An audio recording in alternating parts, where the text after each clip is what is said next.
Dasma shqiptare 2017 paraqet. Përshëndetje të gjithëve. Me dëgjoni një herë këtu, e sidomos ju, goca dhe gra, se jeta është shumë e shkurtër, e s'kemi kohë me shef mbrapa gishtit. Unë jam një grua 43 vjeçe. Nuk jam e re sa me e gënjy veten që po filloj jetën nga fillimi, por s'jam as e vjetër sa me mbyll kapitullin. Kisha një vit të raskapitu në punë, me strese e me halle. E thash me vete, do marr valixhen, do të shkoj në Durrës, të pakten një 10 ditë të pushoj kockat, sepse nuk po mbaja ma. Qeshori në Durrës është vape madhe. Zhurmë dhe çadrat të zbrazura e të ngjitura me njëra tjetrën. Ishte një tullovi e vërtet, por mua nuk më bënte përshtypje. Mora një dhomë të vogël në golem, e vesha një fustan të lehtë veror, e dola për të ngrënë drek të një restoran aty Buzdetit, aty ku piqshin peshk, e vinte era det e krip. Ulan tavolin, vapa të këpuste, por fladi i detit e zbuste pak. Në atë zhurmë e të lovi kamarieresh që vrapojshin me tabakan e dorë e me djers në bal, me vjen të këta volina njëri. U ktheva me i thënë, dua një ujë të ftohtë, por fjalet me mbeten e fët. Ishte një djalë i ri që s'kishte më shumë se 22 vjeç. Ishte i gjatë, zeshkan, me një këmisht të bardhë pune që e kishte të zbërthyer përpara nga vapa, dhe kishte ca sytë e zenj që të shpojshin. Ishte i raskapiton, i shihej në sy që kishte shumë orë në kamp, por prap bukuria ati kishte një lezet të papam. Urdhëroni zonjë çfarë dëshironi, më tha ai, duke nxjerr bllokun që të shkruante. Unë qesha pak me vete. Zonjë, mos më thuaj mua zonjë o djali mbar, thash me vete, por ati i thash tjetër gjë. Një ujë të ftohtë akull një herë, se po e shoh që edhe ti qenë ke duke u pjek nga vapa. Ulu një minut, aty te karriga tjetër e merr frym, i thash unë. Ai ishte habit, e si ishte mësu me i fol njëri kështu. Jo, faleminderit, më tha ai, duke u skuq pak në fytyrë. S'me lejohet të ulem nga pronari. Uajin po ju asjell direkt. E kështu filloi loja. Të nesërmen shkova prap aty, e te pas nesërmen prap. Ulesha gjithmonë tek tavolinat që i mbulon të ai. E shifja tek vraponte në pikë të diellit. Sa herë me sillte pjatën apo pijen, gjeja rastin me ngacmu. As u lodhe more djalë, me gjithë këtë punë që ban, shpresoj që të paguajnë mirë, i thash një ditë. Punë ashtë, nuk kemi çaj bajmë, më tha ai duke nënqesh. E i kishte dodham të bardhë që i shëndritshin në atë fytyrë të djegur nga dielli. Kur e erdhi me marr pjatën, ja lash faturën aty, bashk me një 5.000 lekë të vjetër bakshish. E herën tjetër, ja lash 10.000 lekë. Ai u kthye të më thanë, keni haru kusurin këtu. Se kam haru, i thash, tu e këshyr drejt në sy. Mbaje, pije një kafe kur të mbarosh turnin, ose diçka tjetër. Ai uli sytë e s'foli. E dija që një gru 43 vjeçe që ngacmon kështu e ban një djalë 22 vjeç me dal jashloje. Ai ishte i lodhur e i ndrojtur, por unë e kuptoja që shikimet e tij nuk mdaheshin kur ishte të banaku. Kalu një 4 ditë kështu. Pushimet sa po kishin kapur gjysmen, e unë thash me vete, asgjë nuk kam çka humbi. Ishte një pasdite, e njerëzit ishin rrallu në restoran. Ai më solli kafen, e unë porria mbështetun te karrigja. Dëgjoj, i thash me një zat qetë, sille pak llogarin. Patjetër, thaj, dhe u bë gati me ikë te kasa. Prit, e ndala. bjerë ma llogarin, po në fund fletës shkruje edhe atë numrin tanë të telefonit. Ban vaki duhet për rezervim tavoline. Ai shtangu shikoj një herë në sy që donte me kuptu a kisha seriozisht apo po tallesha. Ftyra jo mblodh pak nga buzëqeshja. Nuk tha as po as jo. Iku, e pas 2 minutash po kthehet. E la faturën të mshtjellun tavolin. Nuk më pa fare në sy, veç tha kalof shmir, e iku të një tavolin tjetër. E hapa letrën, e në nshmimin e kafes, kishte shkrujt një numër. Kaq, nuk kishte emër, s'kishte zemra, veç numri.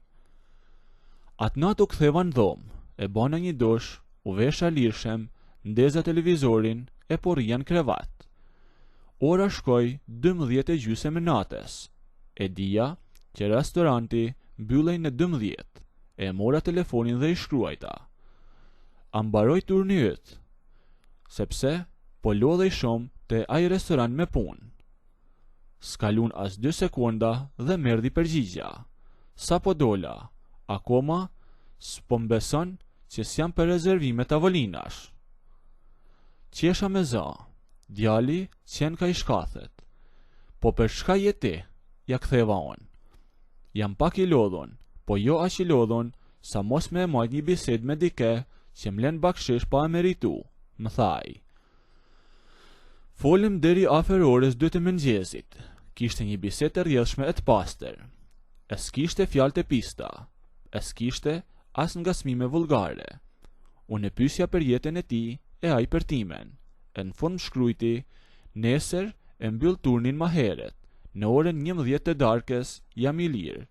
A dali me ec pak buzdetit, apo ke frik se jam i ri për ty. Thash me vete, m'ka gjujt fiks aty ku nuk m'baj. Te palmat, afer hotelit tem, në 11 e qerek mos u vana, i shkruajta. Te nesër me në dark, koha ishte e fresket. Vesha një fustan të zi e të gjatë, po të qa me anash. E zvura shumë tualet, veç pak të kuqbuzesh e zbrita poshtë. Kur dola te shetitorja, ai po mpriste aty.